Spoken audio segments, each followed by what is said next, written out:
It's funny how a piece of dirt can become the only solid thing in your life, the one constant when everything else is burned down. I was just 21 when I came back to the Vance homestead, back to the dusty edges of Appalachia, smelling like cheap city cologne and carrying a mountain of grief that seemed too big for my bones. My parents were gone, an accident on a slick highway, and this dilapidated 120-acre property was all that was left of the Vance name. A stubborn, aging farmhouse surrounded by tangled oak and forgotten creeks. The house had stood vacant for years, held in probate limbo, slowly surrendering to the elements. A sagging roof, busted windows, the smell of mildew and disappointment everywhere. It was a ruin, yes, but it was my ruin. Reclaiming it wasn't just construction, it was an exorcism of the past. I slept on a cot in the barn for 6 months, pouring every dollar I had into replacing the foundation, hauling out mountains of debris, and running new electrical lines. Every swing of the hammer was a beat of my own heart coming back to life. I built the back porch wide enough to watch a thunderstorm roll in and covered it with a galvanized metal roof so the rain sounded like applause. That's what this place represented, rebuilding not just a structure, but a soul. For years, I just worked it, using the severance pay from a miserable tech job to breathe life back into the place, one nail, one plank, one solar panel at a time. This wasn't just a house. It was my therapy, my fortress, a place where the air felt clean and no one asked you to be anyone but yourself. I met Clara 3 years later, and we were married right under the big old sycamore, the one that looks like it's been guarding this valley for 100 years. We had 2 kids in that house, one with eyes the color of the creek rock, and the other born during a snowstorm so quiet you could hear the flakes hit the glass. This land, our 120 acres, it became our sanctuary, our quiet, beautiful secret. And then, the Sterling Reserve showed up. They didn't just build a subdivision, they built an empire. A sprawling, pretentious monstrosity of fake stone McMansions with 3-car garages that screamed new money and zero taste. They carved up 1,800 acres of pristine forest with the precision of surgeons who only cared about profit margins, installing streetlights that killed the night sky and sidewalks that led absolutely nowhere. When they started clearing the land, the noise was constant. The roar of bulldozers tearing down the old-growth oaks, the constant beeping of reversing trucks, the shrieks of power saws turning ancient timber into piles of mulch. It wasn't just the noise, it was the sheer waste. They paved over springs and leveled hills that had been here since before the Civil War, all for the sake of creating flat, identical postage stamp lots. I'd walk my land every evening and see the new, blinding yellow streetlights cutting through the mist, ruining the dark, star-filled quiet I'd worked so hard to recover. It felt like a hostile invasion of light and sound, replacing natural order with synthetic conformity. Soon came the obligatory playground, the manicured median strips, and, of course, the Homeowners Association, or the HOA, this monument to petty tyranny. I figured I was safe. My 120 acres were old land, Vance land, established decades before their neatly laminated covenants were even printed, sitting clearly outside their perfectly drawn, gated boundary. I figured wrong. The first visitation was Veronica Sinclair, the HOA president, about 6 years ago. She was this tightly wound package of tailored linen and passive aggression, wearing a smile that looked like it had been applied with a ruler. She marched right up my driveway, clipboard in hand, and didn't even bother with a hello, just launched into this monologue about community aesthetic standards and how my rusted-out wood fence was visually inconsistent with the Sterling Reserve brand identity. She called my backyard a common adjacent resource area. I let her finish, watching the steam come off her perfectly blow-dried hair in the summer humidity, and then I just pointed to the sign I'd had professionally printed and installed on the gate. Private property. No trespassing. Violators will be prosecuted. She looked at the sign like it had insulted her lineage, like I'd spat on her Manolo Blahniks. I told her, politely, that my land wasn't part of her jurisdiction, wasn't part of her little kingdom, and she needed to exit the property immediately. Her face, it didn't get angry, it got cold, the kind of look that suggests you are a lower form of life who has inconvenienced her busy schedule of ordering compliance. She adjusted her diamond pendant and said, in a voice dripping with practiced corporate politeness, We'll be in touch, Mr. Vance. Zoning compliance is not optional in a unified community. It was a threat disguised as professionalism. I watched her get into her spotless white Lexus SUV, the one with the personalized license plate that probably read HOA Queen, and drive off, leaving a plume of exhaust that smelled faintly of expensive gasoline and entitlement. For the next few months, it was quiet, but I could feel the eyes, the slow driving past my driveway, the neighbors standing on their pristine lawns pointing subtly toward my more rustic establishment.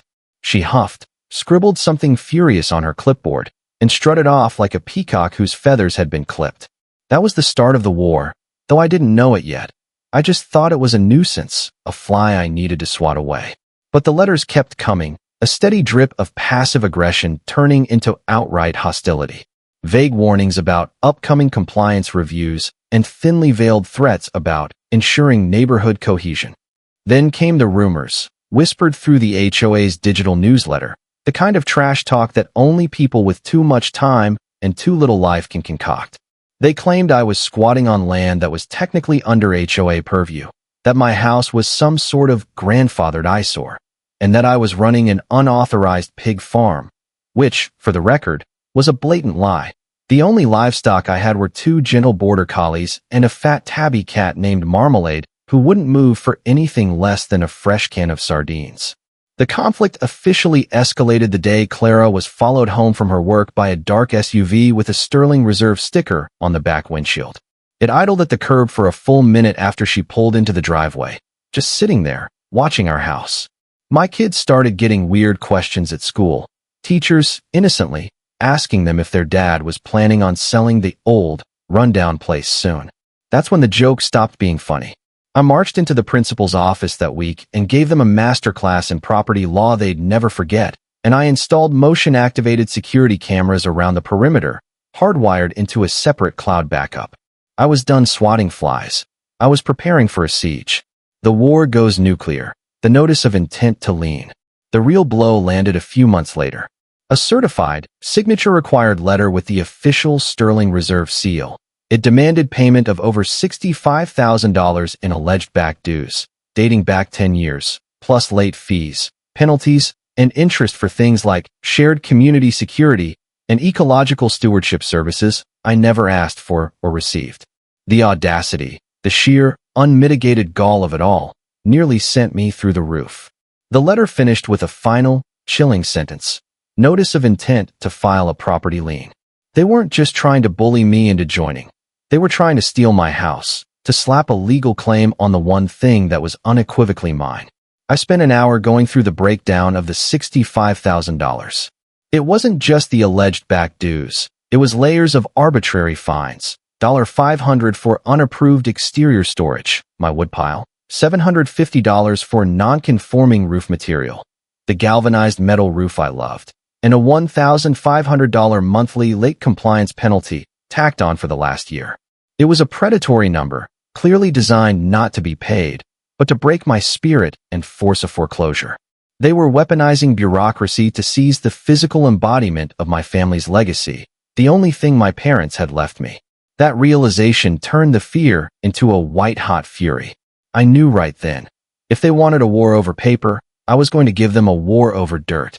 I went straight to the best legal shark in the county, a cynical, razor-sharp woman named Elias Thorne. She didn't wear tailored suits. She wore combat boots and a perpetual expression of, "I've seen worse." And she took one look at Veronica Sinclair's certified letter and just started laughing, a deep, raspy sound that meant trouble. "They're bluffing, Leo, and they're doing it badly," Elias said, tapping the folder with a sharp pen. "This is textbook overreach. But we're not just going to prove they're wrong," she added, her eyes locking onto mine. "We're going to make them regret ever hearing the name Vance." She took the case on retainer, mostly because she said she couldn't pass up the chance to sink her teeth into a high-end suburban scam. That night, I couldn't sleep. The land felt cold, invaded. I walked the perimeter, not out of fear, but out of a desperate need to feel the soil, the reality of my ownership. I went into the dusty attic, into the files my father had left behind, yellowed paper that smelled like insulation and history. And that's when I found it, buried deep in a cardboard box labeled Taxes, pre-1980. It wasn't a deed. It was the original land grant, a hand-drawn survey map dated 1948, signed by my great-grandfather, complete with wax seals and stamped by the county surveyor. It showed the original Vance tract, all 1,800 acres of it, the colossal, sprawling piece of land that defined this valley. My 120 acres? That was just the core, the little nugget of gold that had never been lost. The rest of the tract, the remaining 1,680 acres, was precisely, meticulously outlined. The Sterling Reserve, every fake stone McMansion, every manicured hedge, every piece of shared community concrete, was built smack dab on land that had never, not once, been legally transferred out of the Vance name. The implication hit me like a physical punch to the chest. It wasn't just that they didn't own my 120 acres, they didn't own any of it. The clubhouse where Veronica held her petty meetings, the community pool where the kids swam, the paved roads she claimed control over, all of it was legally mine. My great-grandfather's old signature, faded on that parchment, held the deed to their entire suburban life. It felt like finding a massive, ancient treasure map, only the treasure wasn't gold. It was absolute legal authority over the people who had tried to crush me. I didn't feel rich. I felt terrifyingly powerful. I drove that map to Elias's office the next morning before the sun was even up. She looked at it, her sharp gaze tracing the faded ink, and her mouth slowly curved into a dangerous smile, the kind of smile you'd see on a predator who knows the game is already over. "Leo," she whispered, her voice tight with anticipation, "we just found the nuclear football. The courtroom takedown, fraud, and conspiracy." Elias didn't hesitate. She filed a massive countersuit, not just to fight the lien, but to assert full ownership over the entire 1,800-acre tract. She subpoenaed every internal document the Sterling Reserve HOA had filed over the last 15 years, and she brought in a forensic land title specialist, a grumpy old guy named Stan who looked like he belonged in a library but could smell fraud from a mile away. Stan found the smoking gun in days, the title transfer document from the early 2000s that supposedly conveyed the 1,800 acres to the development firm. It was a spectacular piece of garbage. The notary's signature? That notary had died 3 years before the date on the document. The witness? A non-existent county employee ID. And the seller listed? Estate of James and Evelyn Vance, my parents. Except there was no will, no probate, no executive, which meant no legal transfer was ever authorized. The land was never theirs to sell. It was fraud. Organized, high-level, corporate fraud. And who signed off on the transfer as the initial legal consultant? Veronica Sinclair, back then, just a sharp, hungry junior attorney eager to make a name for herself. Now, she was the HOA president, standing on the stolen ground she had personally helped acquire. The day of the hearing, the tension was so thick you could taste it, like burnt coffee and fear. Veronica arrived flanked by 2 expensive, perfectly tailored lawyers, wearing a navy blazer and an expression of smug, icy confidence. She thought this was just a simple nuisance case, a quick win against a hick landowner. Elias walked into that courtroom like a force of nature. She laid out the original 1948 map, the original title, and Stan's forensic report right on the judge's bench. But the real blow came when she called the surprise witness, an elderly, retired county clerk named Harold Manning. Harold shuffled to the stand, leaning heavily on his cane, but his memory was crystal clear. "I remember that file," he said, pointing to the fraudulent transfer on the overhead screen. "It didn't sit right. I was told by my supervisor to process it under emergency reassignment due to procedural ambiguity." "And who was that supervisor, Mr. Manning?" Elias asked, her voice calm, lethal. Harold looked straight at the judge, then slowly back at the court, and said a name that sucked all the air out of the room. "Judge Troy Barnett." Gasps erupted everywhere. Judge Barnett, the same high-ranking judge who was presiding over regional real estate cases, a pillar of the community, was the one who had rubber-stamped the illegal transfer. When Elias produced an authenticated email from Barnett authorizing the fake deeds processing, Veronica's face went slack for the first time. The arrogance melted away, replaced by the stark realization that her entire life's work was about to implode. The judge overseeing our case, Halpern didn't rule that day. He didn't have to. He looked at the evidence, the dead notary, the email, the sheer scope of the conspiracy, and immediately referred the entire matter to the state attorney general for a criminal investigation. The silence in the room was deafening. You could hear the air conditioning unit humming. Judge Halpern, a man who rarely showed emotion, slowly took off his reading glasses and pinched the bridge of his nose. He didn't even look at Veronica's lawyers, who were frantically scribbling and arguing in hushed, desperate tones. He just leaned forward, looked straight at the court reporter, and stated, "This court finds credible evidence of coordinated, institutional fraud. This matter is stayed, and all evidence is immediately handed over to the Attorney General's office for criminal investigation, focusing on Ms. Sinclair and Mr. Barnett." The moment he uttered those words, the tailored lawyers surrounding Veronica started to distance themselves, physically shifting away from her like she was radioactive. Veronica herself just slumped, her navy blazer suddenly looking 3 sizes too big, the smug confidence gone, replaced by pure, naked dread. That was the moment her empire died, not with a bang, but with a judge's cold referral. Just like that, the civil lawsuit was dead, swallowed whole by a criminal corruption probe, and the ground beneath Veronica's feet started shaking. The reckoning and the leasehold. The next 48 hours were a blur of news vans, reporters yelling questions over my fence, and headlines that screamed HOA empire built on stolen land and Vance Air exposes massive real estate fraud. My phone wouldn't stop ringing. The preliminary court ruling came a week later, and it was devastating. The court affirmed that I, Leo Vance, was the rightful, sole heir to the entire 1,800-acre Vance tract. Therefore, all land titles, covenants, and claims filed by the Sterling Reserve HOA were placed under immediate review, effectively frozen. Every single homeowner who thought they owned their quarter-acre slice of suburban paradise was, technically, living on my property. Veronica Sinclair went silent. Her immaculate social media accounts, once a daily chronicle of her power poses and HOA mandates, went dark. Within a month, she was formally indicted on multiple felony counts: fraud, conspiracy, and embezzlement. It turned out she'd been funneling HOA dues into personal spa retreats and, hilariously, paying her unemployed brother-in-law $10,000 a month as a compliance consultant. Elias and I sat in her office the day the final civil victory came down. I didn't cheer, I just felt this deep, heavy sense of finality. We filed the last document, a motion for full operational and ownership control. The court granted it. I didn't want the houses, but I wanted the power, the firewall. I created the Vance Land Management Company. Every lot in the Sterling Reserve, the community that had tried to steal my small sanctuary, was immediately converted to a leasehold. Every homeowner had 2 options: sign a fair, market-rate 30-year lease with my company, or get off my land. Elias laid out the legal rationale perfectly. If I sold the land back to the current owners, the door would be open for the same legal maneuvering and headaches down the road.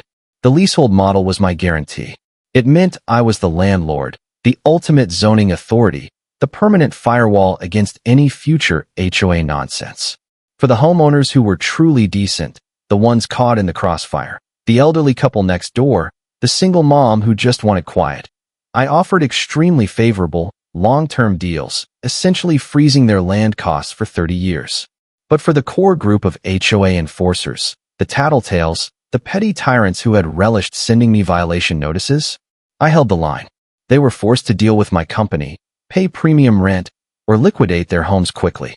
Their appeals to community spirit and neighborly love were hollow, especially coming from the same mouths that had called the police on my son's birthday party. I made sure they faced the exact same cold, uncompromising bureaucracy they had wielded against me. Only this time, it was legitimate, and I held the stamp. I wasn't Veronica. I gave the decent homeowners, the ones who hadn't harassed my family, a chance to stay. But anyone who had personally sent hate mail, complained about my garden, or tried to intimidate Clara, their eviction. Notices were served by the county sheriff's office. Their cries of, "But we didn't know the land was stolen," fell flat. They were happy to weaponize fake rules against me. Now they would live by my real ones. 2 years passed. The old HOA clubhouse was bulldozed, not metaphorically, but literally. The county deemed it an unpermitted structure on unverified land, and down it went. I bought the cleared lot.